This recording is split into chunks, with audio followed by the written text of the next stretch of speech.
family, it's time for a true look at your world. Let's get hooked up for Pack Therapy. Here's your hosts, Tim Donnelly and Graham Hill. Welcome into the Pack Therapy Podcast. Tim Donnelly, Graham Hill, joined today by DJ Horne, NC State senior guard, leading scorer on the Wolfpack basketball team. First of all, before we bring DJ on, start diving into questions, please like, subscribe, find this on every podcasting platform that you have, and tell your friends about it. Obviously, if you're listening, you found it somehow. Now it's about passing it on. So please get as many subscribers as you can. With that being said, DJ, appreciate you for taking the time. I think this is a question that kind of everybody wants to know.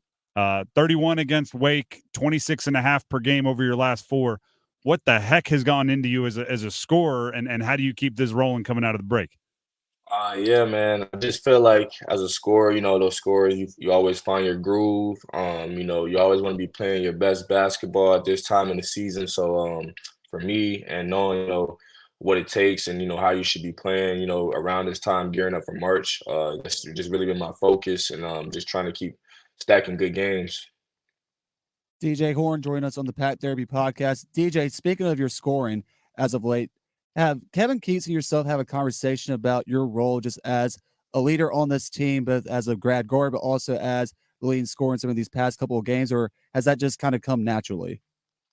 From day one, Coach and I always talked about, what he saw me as far as my role coming in for this team. And from day one, he always, wanted me to be a leader, just being an older guy, having the experience and everything, being in college for 4 years, he wanted me to basically, try to instill that in some of the guys on this team, knowing that we were going to have some high lows throughout the season. So that's mainly what I've been trying to just focus on, and try to, pour as much experience as I can into the guys who may have not, had a chance to make the tournament yet. So, and as far as the scoring, from day one, we also talked about, Jarkel and Baby T leaving. So knew it was going to be a wide open window as far as, needing that to be replaced. So for me, it was just like, I knew this was going to be the perfect situation if I was going to, want to be a scorer. You bring up roles, right? Somebody that's watched this team all year, one of the challenges that you guys have dealt with is the fluctuating of roles. Now that happens on every team in basketball, but seeing guys going from playing big minutes to small minutes to big minutes, how has that played out within your team? Right, we're seeing O'Connell all of a sudden, he's a 30-minute plus per game guy, and maybe Dennis Parker Jr.'s goes down. DJ Burns has gone up and down in minutes a few times. How does that play out, like, within your team dynamics? Yeah, man. Every day when we come into practice, it's always a war. There really is no off day as far as practice. So, we go in there basically trying to kill each other, and that's been like that since day one. I think, Keats has done a good job of making the practices like that, because it kind of gives everybody, opportunity to go out there and show, what they can do for game time. And, like I said, the season has a lot of highs and lows. So just going through those, some guys, put together good weeks of practice and everything and get rewarded come game day and everything like that. And for us, I just feel like, being that we had so many new transfers come in again, it just kind of took us some time to really find that right rotation. And I still think, it could use some work and everything. I think we, especially now, we got to get back in the win column and everything. So, but Keats is a good coach. He's always dealt with transfers and everything coming in. So I think this is just him trying to figure out what is our best lineup. Who are your best battles in practice with? Oh yeah, man. JT. I mean, I think they don't call fouls in practice, so I'm gonna just start off with that. So a lot of it kind of gets misconstrued between basketball and football sometimes, but all the guards, we always guard each other. Me and Jaden, me and Michael, me and Casey, really everybody, man. The bigs always go in there and bruise every day. So the practice is always fun, high spirit and competitive. And I think that, helps us when it comes to game time. They certainly call the fouls in game though, right?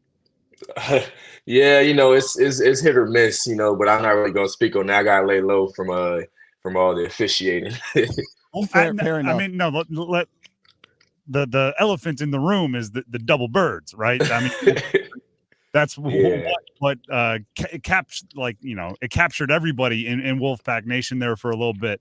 Take us through that, right? I don't know if you've had the chance to fully explain it, but from it happening, what led you to I thought the facial expression was the best part of it. Just the like, come on. But then also like the day after, right? When you realized that it went viral, when I'm sure your family had to talk to you about it, like what was give us the full timeline. We've got time. Yeah, man. Those 24 hours right after, that happened, man, that was probably some of the craziest 24 hours of my life, man. My phone was buzzing like literally every second. So probably one of the biggest things I've got as far as publicity and everything. So that was pretty cool to see. But just to know that there's a lot of little kids and everything watching, people that look up to me as a role model and everything. That's why I wanted to go in there and clean that up, because that's not something you want to do as far as being on national television and then doing that. So but just to go back, I mean, the game was, if you were at the game watching the game was very competitive. It got a little chippy towards the end. The refs started to get into it a little bit. Our fans were getting into it. The players were getting into it. I think it was like some text call. Our coach gets ejected and all that. So just tensions flaring throughout the whole game. And toward the end, once we secured the dub and everything, I kind of just let the emotion get the best of me and kind of let that out, man. But I'm gonna laugh about it from here on out. I know that's not, that doesn't reflect my character at all. Just kind of like a little bonehead mistake. Not that, I've been driving in my car and see people do that to me all the time, with the NC State sticker on the back of their car. So, there's no really harm in it and anything like that. So just kind of laugh it off. But that's why I've, just been trying to, shut that all up with my game, honestly. DJ, as someone who was at that NC State Wake Forest game at PNC Arena, for me, it seemed like the story of that game was the come from behind victory that you guys had against Wake Forest. And then this past Saturday in Winston-Salem, to me, it felt like Wake Forest flipped the script on you guys. Just what was your perspective of the two games this past year against Wake Forest, and what could you guys have done differently down the stretch to improve the record or improve the outcome of the last matchup? Yeah, definitely. We'll start off with the first one. Like I said, it was a high-spirited game, competitive game. We ended up winning, protecting the home court. So, and I think they probably led for a good amount of the game, or at least it was close. So I knew they had a chance, or they thought they had a chance. That they could come in there and get a steal and everything. So we knew coming into the second game it was going to be, they're going to bring their best game. And we prepared for that and everything. We try to prepare for any adjustments they might make, but just going in, obviously, I had a hot hand that game, so I was just kind of getting to my game. But I just think they probably game planned a little bit better for like just everything else we were going to do, as far as like our plays, knowing that we'd like to feed the ball to the post to DJ. I don't think they doubled him as much as they did last time, and kind of sent it at different times. So it just threw different looks at us. But even with all that said, it was a close game all the way down to the end. I just felt like late we kind of just lost focus here and there and made a few mental mistakes that ended up costing us the game. What is it like getting used to playing with the other DJ, DJ Burns? I don't know which one to use DJ, which one to use the other DJ. That's a debate. But he is a unique player, right? He's kind of a throwback to like the 90s, somebody that plays with their back to the basket, isn't trying to be a guard that's 6'9" or 6'10", whatever. It seems like every big today wants to be able to handle and be on the perimeter. He's comfortable in the post. What's the I don't know, adjustment period when you're learning to play with big DJ? Oh yeah, coming in, it was definitely an adjustment. In my past couple stops, I was used to playing with, some of the bigs like you were just talking about, get in trouble late, get in the paint, you kind of just throw it up by the rim. They can go catch a lob, dunk it and everything. So, it was definitely, an adjustment for that. Just knowing that he's not really as mobile as that, he likes to kind of get the ball back facing the basket and, back you down type beat. So, just knowing how, he likes to play, how he likes to get to his stuff, as a point guard, you want to try to simplify that for him. And just knowing that he's like one of the best passing bigs in the league, I knew that, it make up for a lot of that. So, whenever I'm, trying to get open and everything, he's looking to find me. And I will say, like, at my previous 2 stops, I wasn't really used to that. So, it was kind of like, give and go. Is it difficult going back and forth between that and somebody like Mo Diarra or Middlebrooks, who might be a little bit more of a mobile modern big, specifically on the offensive end? I mean, not really. I mean, at times, it could just give us different looks depending on who we're playing and everything. Um, but I mean, as far as for what he does, at his size, I think he's very efficient, and very gifted, to be able to do that. So but like, yeah, whenever, it's either or Ben, Mo, DJ, it's just about kind of like who we're playing, the matchups and everything, and really how they're playing me and how I can kind of, make their job easier. And then you brought up that practice kind of flirts with that line between basketball and football. Mhm. I mean, I played college football. DJ Burns looks like a left tackle to me. Like, at what point in time do you like, is he mixed in with everybody else when it comes to the bashing and banging at practice? Oh yeah. Him and Ben Middlebrooks, like they go at it, man. Like I'm just like I don't know how, like you guys aren't walking out of here needing ice baths, wrapped in ice and everything. We do have a game tomorrow. What are you guys doing? Tight beat, rolling all over the floor, falling and everything. But it just kind of shows the grit that those guys have and everything, and that really throughout the whole team. And that's the type of stuff you're gonna need if you want to win games to make that tournament. Now, DJ, you guys haven't played since last Saturday when you guys traveled up to Winston-Salem to take on Wake Forest, and you've had the week off in preparation of Clemson this Saturday night. Does kind of this week off come at a good point in the season after the last 2 losses, and how do you kind of just mentally reset during this time? Oh yeah, I think it definitely did us some good. It gave us time to like really just focus on us and give some guys, some time to get in the gym, work on things that they may need to work on, get healthy if that's the case. So especially dropping some games, I feel like it was good for us to be able to kind of reset, just really focus on us gearing up for Clemson. I want to get your opinion on this because, I mean, you're a North Carolina kid, right? It's Fayetteville. Spent some time in the Triangle. Then you what was it? Illinois State, Arizona State, right? You're bouncing around college basketball. Now you're back in the ACC. For some reason, it feels like the national scene is disrespecting the ACC a bunch recently. Like, what is the comparison? Like is ACC basketball what you thought it was when you were growing up and watching? Is it different? Is it the same as banging around in the Pac-12? Give us the ACC scouting report now that you've been in it.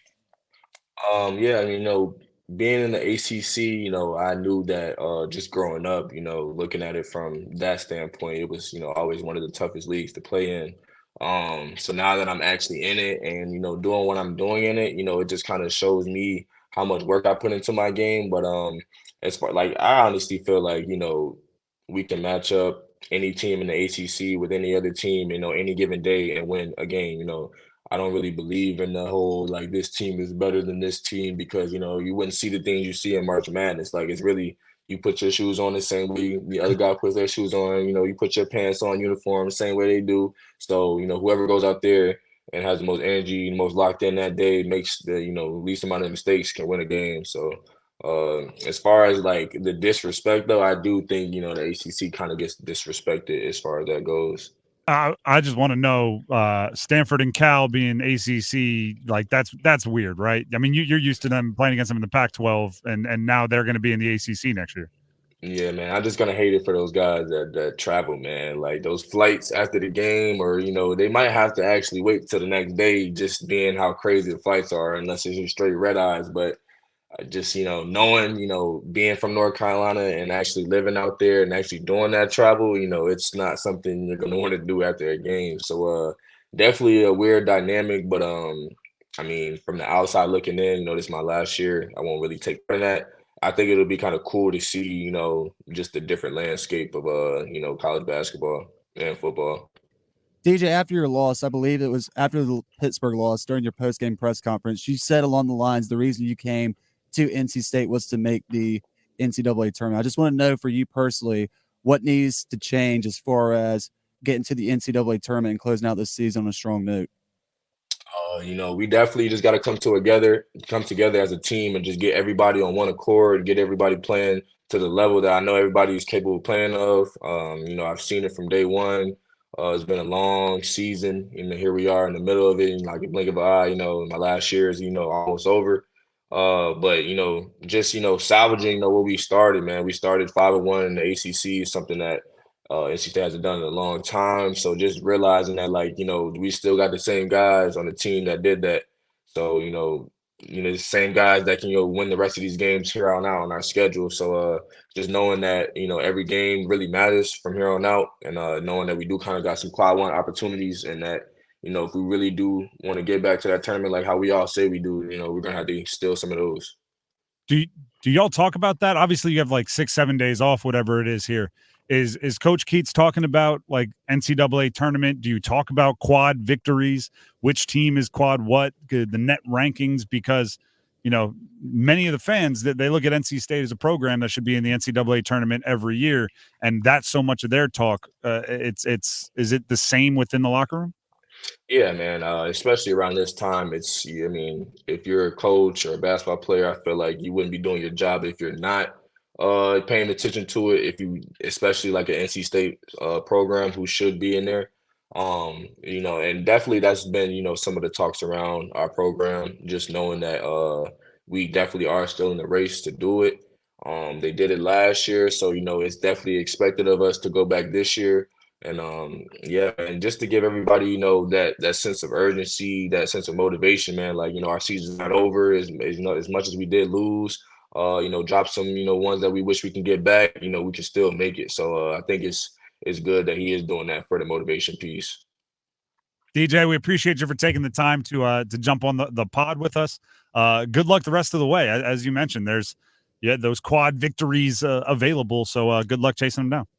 Yes, sir. I appreciate it. Appreciate you guys for having me.